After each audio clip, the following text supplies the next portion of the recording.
Depuis son investiture le 20 janvier, Trump n'a cessé de souffler le chaud et le froid sur les marchés financiers. Tarif par-ci, tarif par-là, et puis finalement non. Ces positions de girouette ont semé le doute sur l'économie mondiale, et ça les marchés n'ont pas du tout aimé. Et dans cette vidéo, je vais détailler l'impact que ces tergiversations auront eu et ont actuellement sur le marché, alors reste bien jusqu'au bout. Salut, moi c'est Jay, nous sommes le mercredi 26 mars 2025 et aujourd'hui on va analyser le Bitcoin, l'Ethereum et décoder ensemble les actualités crypto. Alors est-ce que t'es prêt? On va commencer.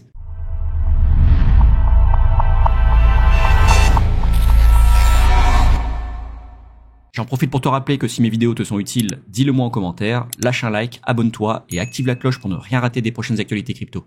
Et encore un réveil dans le vert les amis. Comme vous pouvez le constater sur cette vue d'ensemble du marché, la plupart des tokens sont dans le vert, mais en réalité, quand on regardera tout à l'heure un peu plus dans le détail, entre hier et aujourd'hui, il s'est pas passé grand chose. D'ailleurs, l'indice de la peur et de la cupidité n'a absolument pas bougé, nous sommes à 34 comme hier, toujours dans la peur, bientôt dans la neutralité, je l'espère. Plus clairement, il s'est pas passé grand chose. On rentre dans le vif du sujet avec cette petite infographie qui nous résume un petit peu les différentes interventions de Trump au sujet des droits de douane, puisque vous le savez, depuis son investiture, nous sommes rentrés dans une espèce de guerre commerciale à coup de droits de douane, tarifs ils appellent ça. Tarifs avec 2 F en anglais, ce sont donc les taxes douanières. Et alors on voit que le 20 janvier, le jour de son investiture, donc Trump prête serment, promet des taxes douanières pour enrichir les Américains. Dès le 1er février, il signe un décret sur les taxes douanières. 10% sur la Chine, 25% sur le Mexique et le Canada à partir du 4 février, et il déclare une urgence nationale. 3 février, 2 jours après, pause pour le Canada et le Mexique. Trump retarde les taxes douanières de 30 jours après des discussions sur la sécurité des frontières. On rappelle les sujets, le fentanyl et l'immigration du Mexique. Le 4 février, le lendemain, taxes douanières frappe la Chine. Droit de 10% entre en vigueur, donc 10% en plus des 10% déjà existants. Et la Chine riposte avec des taxes douanières et une enquête sur Google. Alors l'enquête sur Google, ça peut paraître anodin, mais en réalité, les amendes s'élevaient à plusieurs milliards de dollars. Le 10 février, c'est le marché de l'acier et de l'aluminium qui sont touchés. Trump prévoit d'augmenter les droits de douane de 25% sur toutes les importations d'ici le 12 mars. Le 13 février, 3 jours après, plan de taxes douanières réciproques.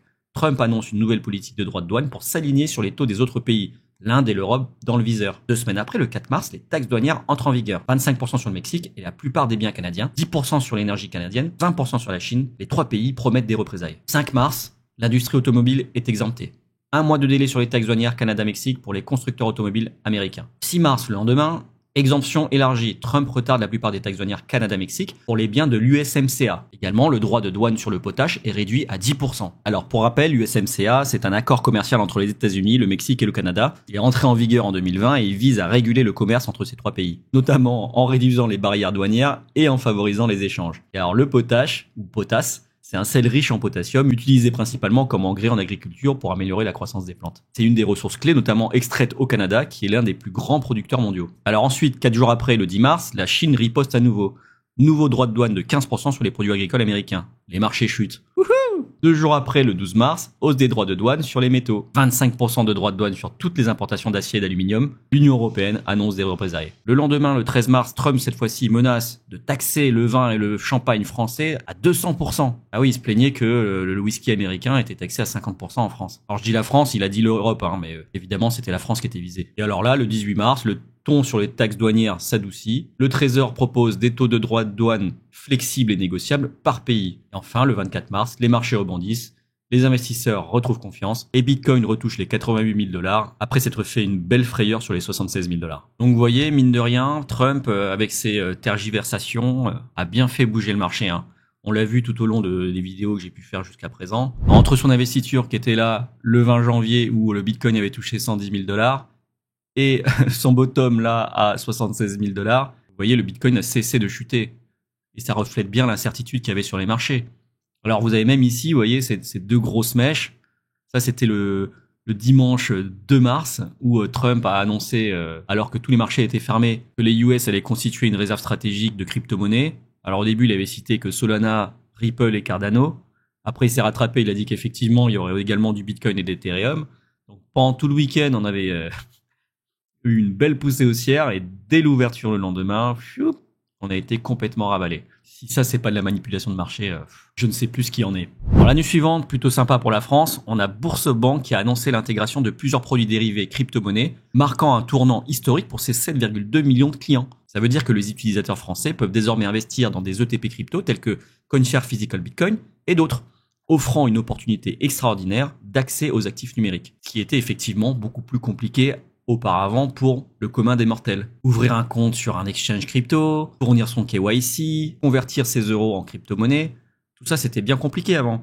Là, avec votre banque habituelle, sur l'interface de Boursorama, vous pourrez directement acheter vos crypto-monnaies. Ça, c'est pas un signal d'adoption. Alors heureusement qu'il y a des acteurs comme ça, parce que franchement, c'est pas la direction que prend l'Europe et la France en tant que pays qui va vraiment dans le sens des crypto-monnaies. Mais au moins, ils ont laissé faire, donc c'est un bon signe. Et la news suivante, on a la World Liberty Financial, qui est donc la société financière de la famille Trump, qui sort son propre stablecoin, l'USD1. Un peu à l'image de l'USDT, c'est une crypto-monnaie qui sera stable, qui sera donc adossée au dollar. Et en réalité, elle sera même entièrement adossée à des bons du Trésor américain et à des équivalents de liquidité, qui va du coup lui garantir une certaine stabilité. Alors, news suivante, on a Binance qui a confirmé une faute professionnelle de la part d'un employé impliquant des transactions anticipées, on appelle front-running, en utilisant des informations privilégiées provenant d'un ancien poste. L'employé a été suspendu, une action en justice est en cours et une récompense de 100 000 $ a été distribuée aux lanceurs d'alerte. Alors oui, c'est ça le risque, effectivement, quand on est un insider, quand on a des infos, notamment sur le BNB, qui est le token de la plateforme Binance, on peut savoir effectivement dans quelle direction va se diriger le marché. Il s'est servi des informations qu'il avait en inside pour pouvoir justement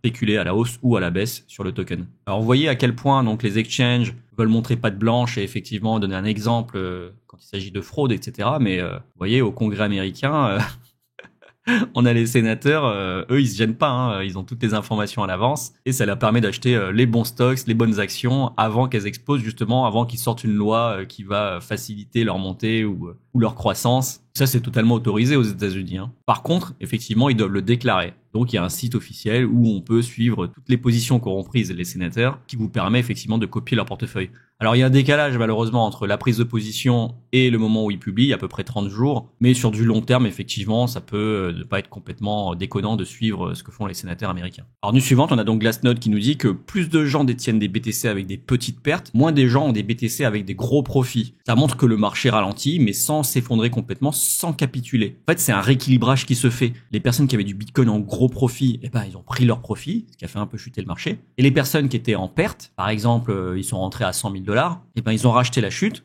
ce qui fait qu'ils ont moyenné leur prix d'entrée à la baisse. Et par exemple, leur prix d'entrée est actuellement maintenant situé dans les 90 000 $. Et vu qu'on se situe dans les 88 000, leur perte est minime. Le marché est en train de s'équilibrer. Alors, news suivante, on a la SEC Crypto Task Force. Vous savez, c'est la task force qu'avait diligenté Trump pour légiférer de manière favorable envers l'écosystème crypto. Et donc, cette task force vient d'annoncer qu'elle organisera 4 nouvelles tables rondes sur les cryptos. Ces réunions se tiendront le 11 avril, le 25 avril, le 12 mai et le 6 juin. Encore une fois, le fait que la plus grande puissance économique mondiale se pose autour d'une table pour parler et réfléchir sur un cadre légal et favorable envers les crypto-monnaies, c'est une chose plutôt bullish. C'est un signe d'adoption et je pense que beaucoup de pays feraient bien de s'en inspirer. En news suivante, on a Fidelity, vous savez, le fonds de gestion qui gère plus de 800 milliards de dollars d'actifs, vient de déposer une demande d'ETF spot sur Solana. Alors c'est pas la première, mais ça renforce la probabilité qu'effectivement la SEC accepte ces demandes sur les ETF Solana. Et c'était tout pour les news, on passe tout de suite au calendrier économique et aujourd'hui il n'y a pas grand chose, juste les stocks de pétrole brut, pas beaucoup d'impact sur le marché. Si vous tradez aujourd'hui, il n'y a pas énormément de volatilité attendue vis-à-vis de cette annonce économique. De toute façon, comme je vous ai dit hier,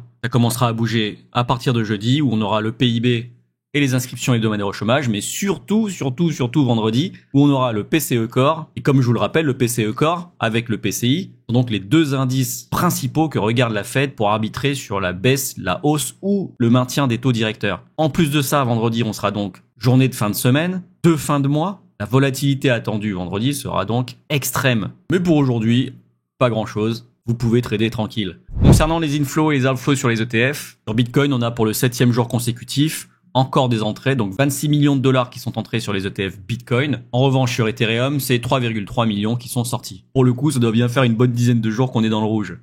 Si ce n'est plus. Et alors, concernant la liquidation heatmap, écoutez, pas grand chose. On a très peu évolué depuis hier, on est vraiment dans un petit mouchoir de poche. Le marché est en train de se contracter. Moi, je pense que ça va se dénouer vendredi, à la hausse ou à la baisse, on sait pas. Comme je vous le disais hier, quand on regarde en 3 mois, on se rend compte qu'on est pile à équidistance avec les liquidités qu'il y a au-dessus des 100 000 $ et les liquidités qu'il y a sur les 75 000 $.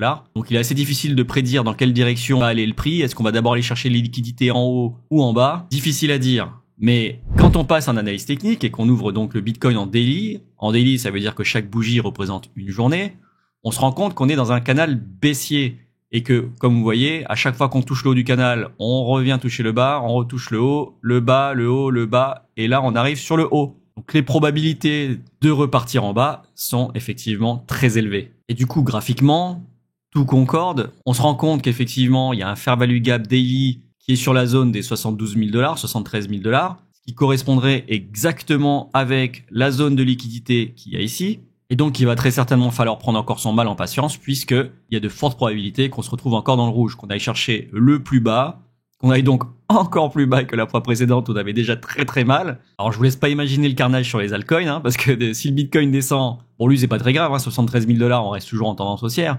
Bah alors les altcoins, il y en a certaines qui vont trouver du pétrole, hein, ça c'est sûr. Alors en plus de ça, on a laissé un gap CME, comme je vous l'ai expliqué dans la vidéo d'hier. Si vous l'avez pas vu, je vous incite fortement à aller la voir, parce que j'explique pas mal de choses, notamment ce que c'est qu'un gap CME. Donc effectivement, il y a beaucoup de choses qui nous tirent vers le bas pour cette fin de semaine. Alors après, il n'est pas exclu qu'on aille simplement chercher effectivement le gap CME, qu'on rebondisse dessus, qu'on casse la trendline baissière, qu'on revienne prendre support et qu'on pète à la hausse après. C'est pas exclu non plus, hein. Pour l'instant, le scénario que je privilégie, c'est plutôt une baisse comme ça, comme ça, comme ça, et ensuite un repart à la hausse. Alors évidemment, on ne sait jamais exactement ce qui va se passer, sinon on serait tous millionnaires. Mais en trading, vous savez, qu'il faut faire, c'est anticiper les différents scénarios et se positionner justement en fonction des probabilités. Là, les probabilités s'accordent et s'alignent vers plutôt une correction sur les 75 000 $.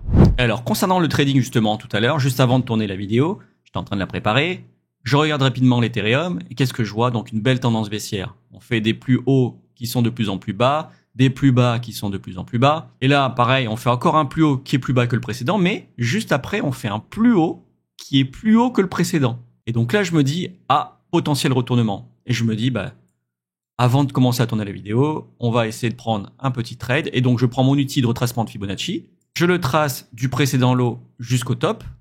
Donc, le top qui est ici et que j'extende jusque là pour qu'on puisse voir mieux l'entrée. Et donc, je me positionne. Je mets ma position longue ici avec une entrée sur la 618. La 618, c'est le Golden Ratio, qui était donc à peu près à 2050 $.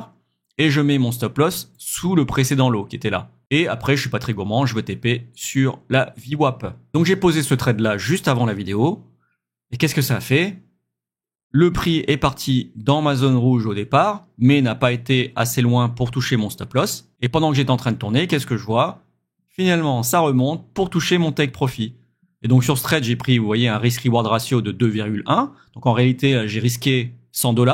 Si le prix venait à la baisse et touchait mon stop loss, je perdais 100 $. Et là, pour le coup, il est parti à la hausse et j'ai gagné 2,1 fois mon risque. Donc du coup, 210 $. J'aurais pu en réalité même laisser tourner, hein, vous voyez. Bon, malheureusement, je suis pas, moi je fais rendu scalping, hein, je fais pas du swing. Donc j'ai TP sur la VWAP de session.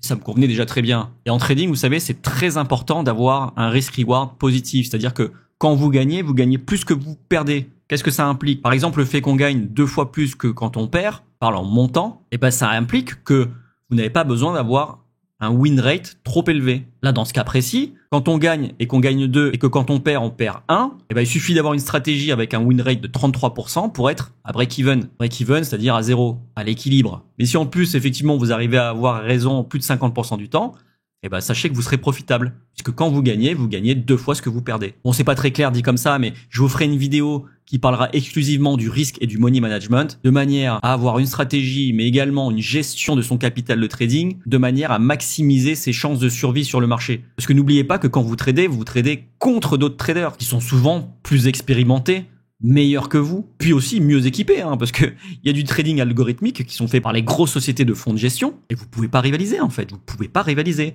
Donc vous devez avoir une stratégie, et quand je dis stratégie, c'est à la fois une stratégie d'entrée-sortie sur votre trade, mais également une stratégie de gestion de capital, donc on appelle ça le risk et money management, qui tienne la route pour que au long terme, vous soyez profitable. C'est facile, entre guillemets, d'être profitable sur une semaine, mais est-ce que vous le serez sur un mois? Est-ce que vous le serez sur un an? Est-ce que vous le serez sur 10 ans? C'est ça qui est important. Puisque votre capital, c'est votre outil de travail. Donc il est important de le préserver et d'avoir une stratégie qui permette justement de le protéger. Ah oui, j'oubliais, deuxième critère qui m'a conforté dans ma prise de position, c'est qu'on avait une belle divergence en 5 minutes. C'est-à-dire qu'en gros, là, on faisait des plus bas de plus en plus bas, mais le RSI, lui, faisait des plus bas de plus en plus haut. Vous voyez? Ce plus bas, il est plus bas que celui-là, mais ce plus bas, dans le RSI, il est plus haut que celui-là. Donc quand le RSI diverge, ça montre un potentiel retournement de marché. Et donc là, ma prise de position, j'attendais qu'effectivement le précédent plus haut soit dépassé pour ensuite rentrer sur un pullback. Ou maintenant, a posteriori, je me dis effectivement, j'aurais pu être plus gourmand. Bon, c'est fait, c'est fait. Dans tous les cas, il n'y a pas de mauvais profit, donc c'est toujours bon à prendre. Bon, et on revient sur l'Ethereum en daily. Même si c'est pas hyper intéressant, on voit qu'on est toujours en train d'essayer de réintégrer le range. Je rappelle encore une fois que quand on dézoome, on voit clairement qu'on est dans un gros triangle de compression, qu'on est plutôt dans le bas de range, donc il y a plus de chances qu'on monte, mais qu'on est quand même dans une tendance baissière. Donc vu la tête du Bitcoin actuellement, il n'est pas exclu qu'on aille faire une belle mèche là sur les 1600 $ pour ensuite repartir à la hausse et aller chercher le haut de range. Et alors quand on regarde le ratio Ethereum Bitcoin, bon bah on se rend compte que RAS toujours, rien à voir, circuler. On est toujours dans un tout petit mouchoir de poche. La seule chose qu'on puisse faire, c'est espérer, puisque là, vous voyez, la tendance baissière, elle est violente. On chute depuis septembre 2022. Et on est encore super loin de la casser, cette tendance. Hein. Enfin, on est sur une zone de support, donc espérons qu'on arrive à s'en extirper. À suivre. Et on termine sur la Bitcoin dominance. Je la fais pour les nouveaux, hein, mais...